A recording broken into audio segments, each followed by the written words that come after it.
आज बिजनौर के डीडीपीएस स्कूल को फिर से सजाया गया। मौका था बसपा के कार्यकर्ता सम्मेलन का, जिसमें सपा की पूर्व विधायक और अब बसपा में शामिल हो चुकी रुचि वीरा को प्रभारी प्रत्याशी घोषित किया गया है। विधानसभा चुनाव जो नजदीक आ रहे हैं, बिजनौर में नेताओं का जमावड़ा लगना शुरू हो गया है। आज बसपा ने 2 सीटों पर अपने प्रत्याशी घोषित कर दिए हैं, जिनमें चांदपुर विधानसभा से डॉक्टर शमीम हाशमी और बिजनौर से रुचि वीरा को प्रभारी प्रत्याशी घोषित किया गया है।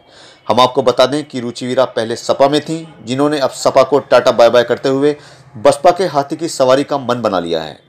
अब देखना है कि चुनावी ऊंट किस करवट बैठता है और बिजनौर से किसकी सीट निकलती है। हटाने के लिए हाथ उठा के विश्वास दिलाओ। अगर आप तैयार हो तो पहले जो रास्ता जाता है, कहां से जाता है रास्ता बताओ। पहला रास्ता जाता है उत्तर प्रदेश से, जाता कि नहीं जाता? पहले इनसे कहां की सीट खाली कराओगे जरा बताओ। अरे जरा कस के बताओ कहां से कराओगे। पहले उत्तर प्रदेश से खाली कराओ। पहले कहां से खाली कराओगे? क्योंकि उत्तर प्रदेश से ही रास्ता जाता है। कहां जाता जरा बताओ? दिल्ली। तो पहले उत्तर प्रदेश को खाली कराने के लिए पहले आपको यहां से शुरुआत अपने एमएलए और विधायकों की करना पड़ेगी।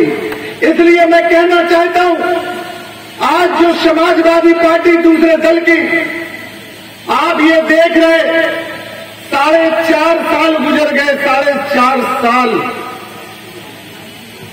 योगी जी 4.5 साल से मुख्यमंत्री आप बने हो।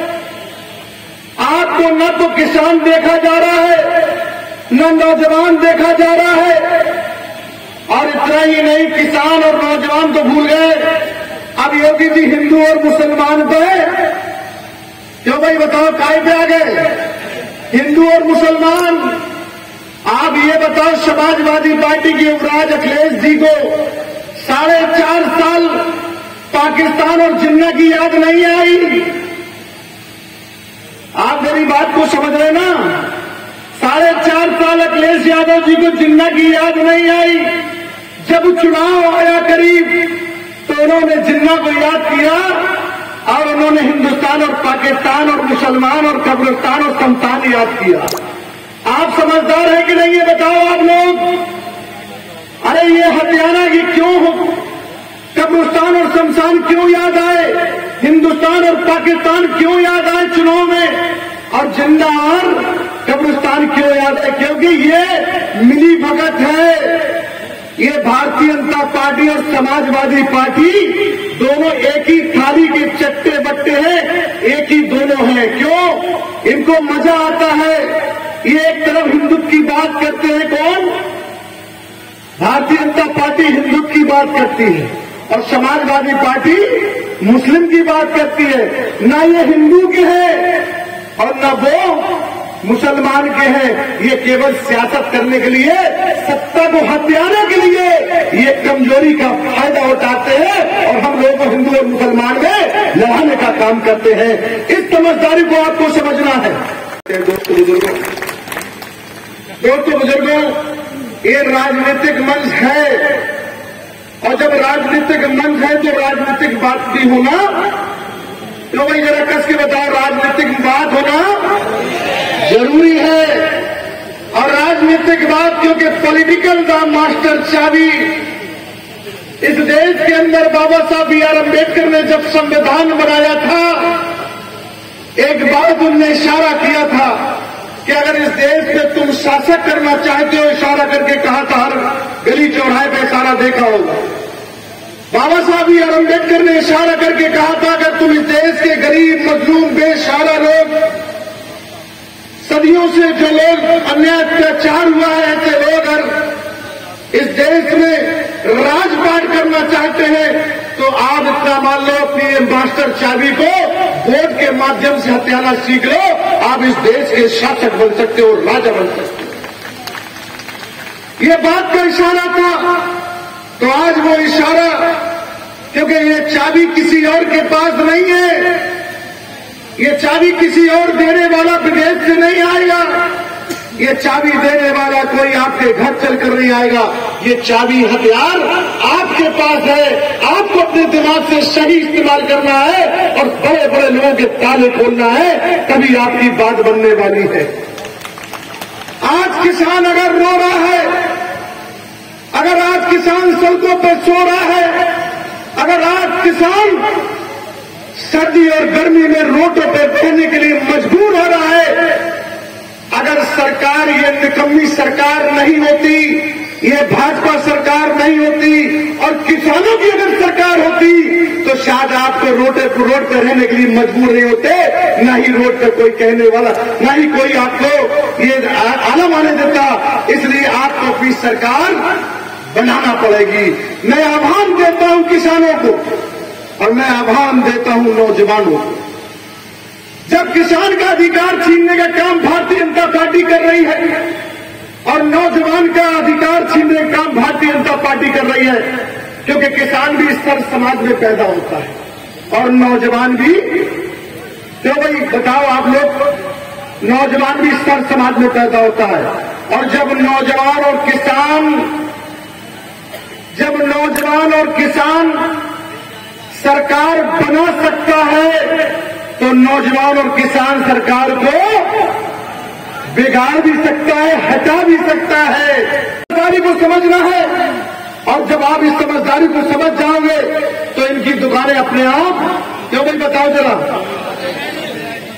कितने लोग इनकी दोनों हिंदू और मुसलमान की दुकानें क्यों, कितने लोग बंद कराना चाहते थे, हाथ उठाओ जरा। अगर इनकी दुकान बंद कराना चाहते हो तो आपस में क्या बनाओगे? भाईचारा। इस देश के अंदर हिंदुस्तान भारत को सोने की चिड़िया कहा गया। यहाँ हिंदू, मुस्लिम, सिख, ईसाई, बौद्ध, पारसी, हर धर्म और मजहब के लोग रहते हैं। जब सारे धर्म और मजहब के लोग, हर जाति के लोग रहते हैं तो सब एक दूसरे के गांव में एक दूसरे के महापुरुषों को, अपने बुजुर्गों का सम्मान भी करते हैं।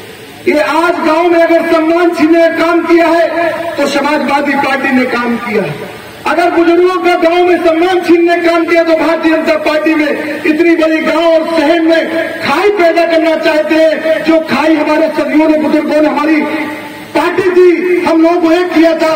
आज उस खाई को बढ़ाने का काम भारतीय जनता पार्टी और समाजवादी पार्टी करती है। तो मैं आपसे पूछना चाहता हूं, आप हिंदू और मुसलमान नहीं, आप सबसे पहले इंसान हैं और इंसान की जिम्मेदारी है कि इंसान को जो लड़ाता है, इंसान दोनों ताकत मिलकर उनको मुंह तोड़ जवाब देता है।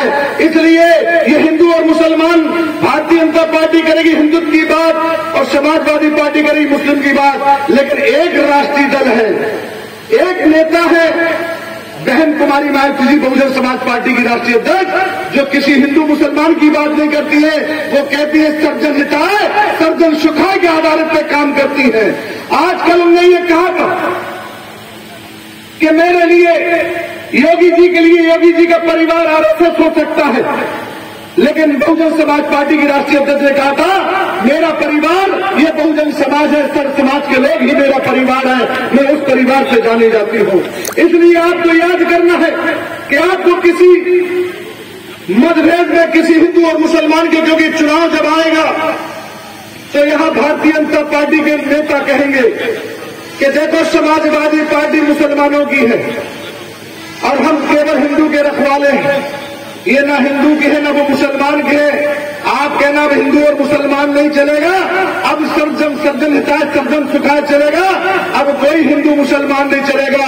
उसका उदाहरण आज बहुजन समाज पार्टी की नेता बहन कुमारी मायावती जी ने अपना संदेश लेकर हमें भेजा है। आपको जनसभा देखते हुए क्या लगता है कि हमारी सीट निकल पाएगी? ऊपर करो कैमरा सोनू ऊपर। ये आपको खुद देखने को मिला है कि जनता की आह्वान और जनता का जुनून और जनता का प्यार बहुजन समाज पार्टी और यहाँ रुचि वीरा के साथ है। यहाँ इस बार विधायक रुचि वीरा बनने जा रहे हैं। कुछ लोग दल बदलू है ऐसे हैं जिन्होंने पाला मार करके वापस आ गए पार्टी में, उनके बारे में कुछ कहना चाहिए? देखिए, एक बात ध्यान रखो, ये सियासत है। सियासत में ना लंबी दोस्ती और न लंबी दुश्मनी होती है। सब प्यार जो अगर हमारी विचारधारा को लाइक करता है और हमारी विचारधारा को पसंद करता है, हम उसको बार बार सुधरने का मौका देते हैं। कार्यक्रम में प्रत्याशी बनाया गया है,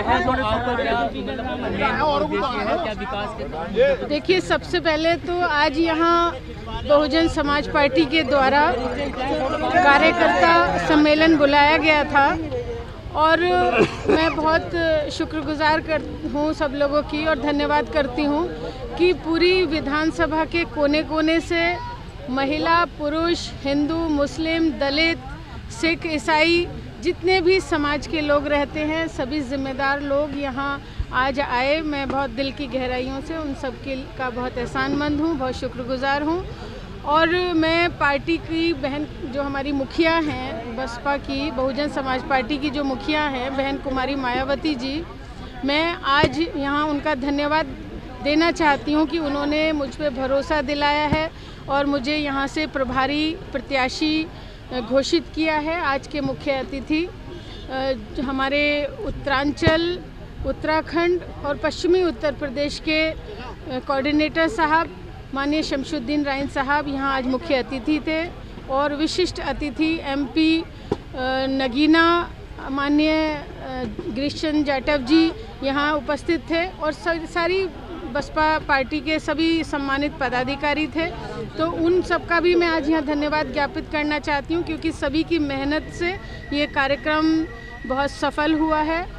और मैं बहन जी का और धन्यवाद करना चाहती हूँ कि उन्होंने मुझे यहाँ से प्रत्याशी बनाया है और आप सब क्षेत्र के लोगों ने जो यहाँ आज सब बुज़ुर्ग, माएँ, बहनें सब आए हुए थे, नौजवान बच्चे आए हुए थे, सब लोगों का जोश देखते ही बन रहा था और सब लोगों ने यकीन दिलाया, भरोसा दिलाया कि आने वाला जो भी 2-4 महीने में चुनाव होंगे, सब लोग मिलजुल कर इस प्रदेश का, इस जनपद का और इस विधानसभा का खास तौर से भाईचारा बनाएंगे और वोट देंगे और चुनाव लड़ाएंगे। और ऊपर वाले ने चाहा तो बहुत अच्छे वोटों से यहाँ बहन जी की सीट निकलेगी और हम सब लोग ऊपर वाले से हाथ जोड़ के ऊपर वाले से ये विनती करते हैं कि भाई बहन जी को 5वीं बार उत्तर प्रदेश का मुख्यमंत्री बनाए भगवान और हम सब लोग बहन जी की ताकत बढ़ाएं, उनके हाथों को मजबूत करेंगे। बिजनौर के लोगों से मेरा ये कहना है कि सब लोग मिलजुल कर, भाई मैं पहले भी विधायक रही हूँ,